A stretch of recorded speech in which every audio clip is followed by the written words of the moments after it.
Good morning, everybody. It's Friday. Hooray. There's a reason why I do these videos at 9:15 or about 9 o'clock, because I always have a class at 9:30 here in my studio. And that's how I edit myself to make sure I keep my messages short and sweet. So thank you for watching me here today. If you happen to enjoy the content and I'm helping you, please share this video, because we're about to get everybody on board for Challenge 4.0. And I would love for you to help promote that challenge to someone who might need it. And by sharing that video, you get to introduce them to me and the ways that I can help them. So today we're going to be talking about letting the past go.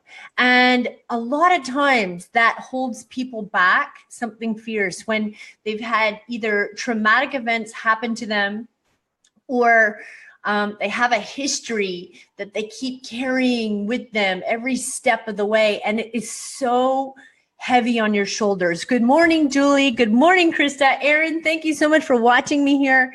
So during my 20s, I struggled a lot. And for those of you who don't know, I was very depressed, very suicidal, attempted suicide 3 times, and I was troubled. I had a lot going on in my mind. I struggled a lot with, the things that had happened to me over those past 10 years.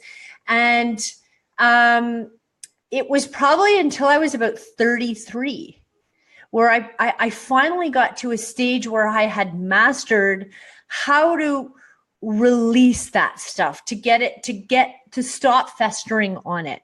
So for example, I would have conversations in my head at night, right? At 3 o'clock in the morning, you wake up and you're haunted by conversations, by events, by people who have disappointed you, by all of those different things. And in the middle of the night, I found myself screaming at them in my head, just so mad, carrying all that weight in my chest and my shoulders, until finally, around when I was about 33 years old, I realized, it's just me lying here at 3 o'clock in the morning, screaming my head off in my own mind.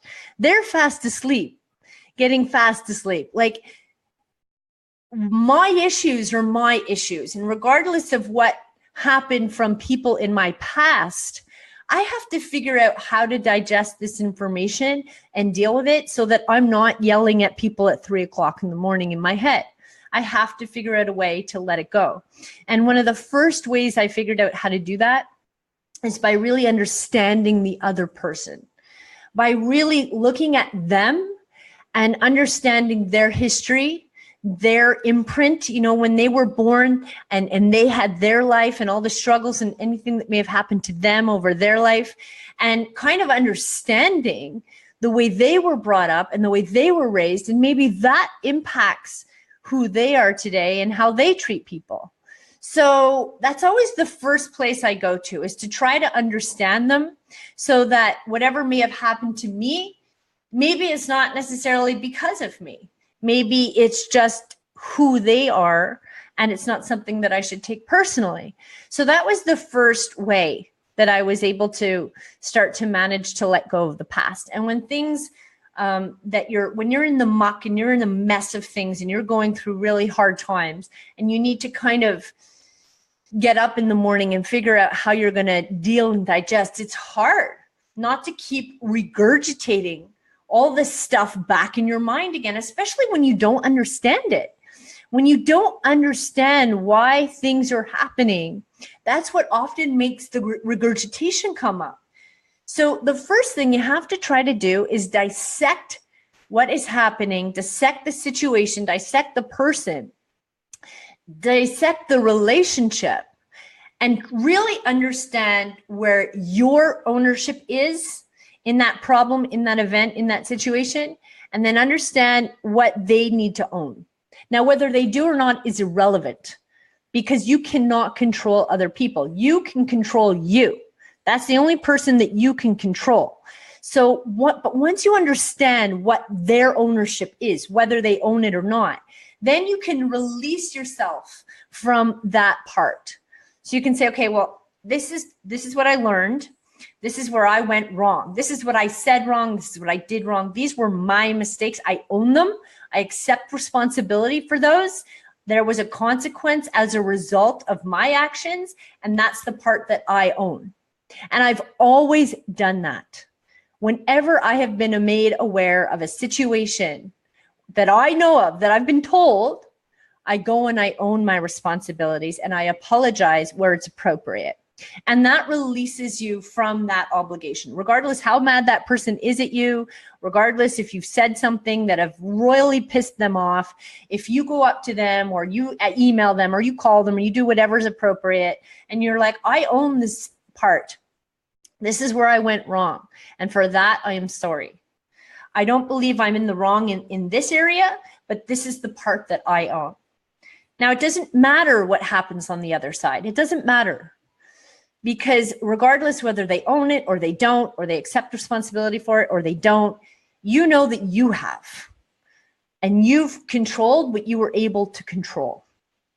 And then instead of lying in bed at night screaming at people in your mind, which is useless and just a useless pour of energy, and it just messes up your whole microbiome and it just puts your stomach all in knots, try lying in bed.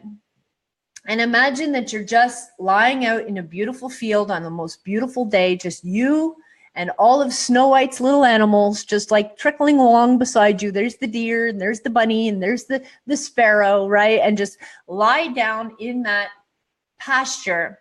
And I want you to envision holding a bouquet of balloons, beautiful colors, whatever colors you want. And in each balloon, as you're holding that balloon, and you see the reflection of the events or the people or the conversations that you've had, you gaze into that balloon and you can replay some of those events or people's or conversations. And take that opportunity to own the situation, apologize for your part, and then I want you to release that balloon. And then just watch it float away into the distance. Until it's like you can't even see it anymore. Just let it go.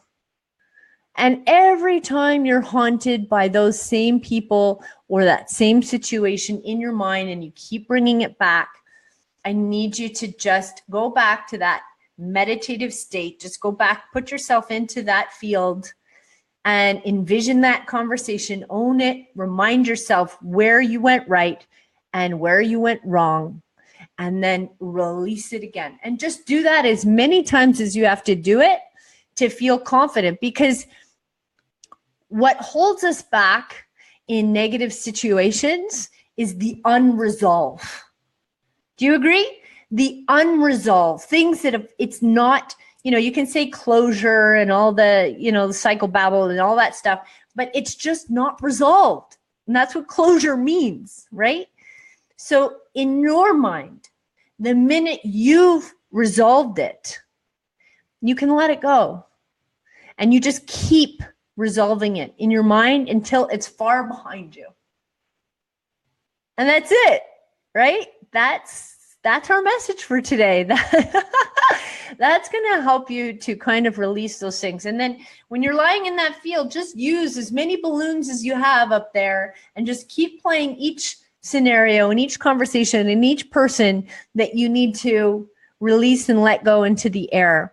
And so long as you feel confident of who you are, you know what your morals and what your standards are, you've taken ownership for where you went wrong, and you accept the fact that wherever they went wrong, it may not be because of you personally. It may just be because of who they are. And that's it.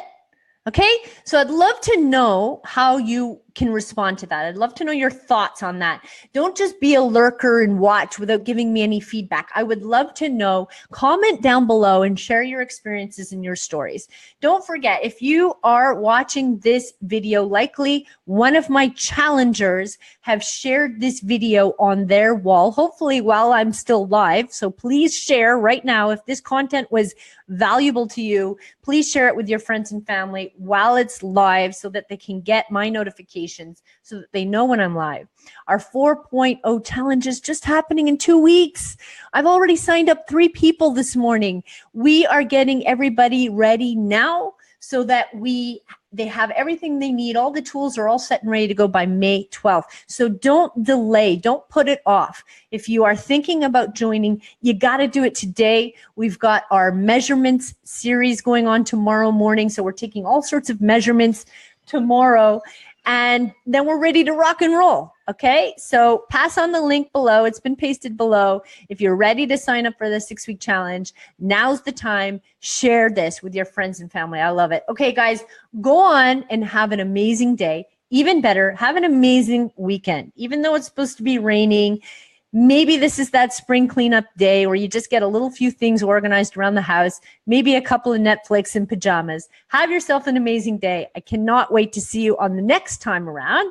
And in the meantime, go take on the day. Bye, guys.